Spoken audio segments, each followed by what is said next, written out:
सोलापूर शहर तेलुगू देशम पार्टी व NTR अभिमान संगमच्या वतीनं आंध्र प्रदेशमध्ये चंद्राबाबू नायडू यांच्या नेतृत्वाखाली लोकसभा व विधानसभेमध्ये भरघोस मतांनी विजय झाल्याबद्दल व प्रणिती शिंदे यांना जाहीर पाठिंबा दिल्याने व त्यांची खासदारपदी निवड झाल्याने NTR मार्ग सत्तरपूर रोड येथे मिठाई वाटप करून जल्लोष करण्यात आला।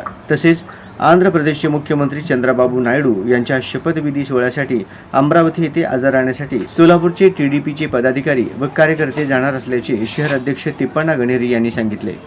सदर कार्यक्रमात शहर राष्ट्रवादी कामगार सेलचे अध्यक्ष डॉक्टर गोवर्धन संचू यांनीही सहभाग नोंदवला। तसेच रामुलू पोतू, जनार्दन इंजापुरी, शंकर ध्यावरकुंडा, सिद्धराम जुट्टुलोलू, कुर्मया गुन्याल, रामलिंग मिट्टापल्ली, उपेंद्र दोरनाल, सिद्धराम मास्तर, गुरुप्रसाद दुस्सा, शेखर नल्ला, महेश कर्रे, नवीन देशपती, अंबादास गुंडेली, श्रीपद चिंता, रमेश वंगा, सोमनाथ वंगा, श्रीनिवास लक्षट्टी आदी कार्यकर्ते उपस्थित होते।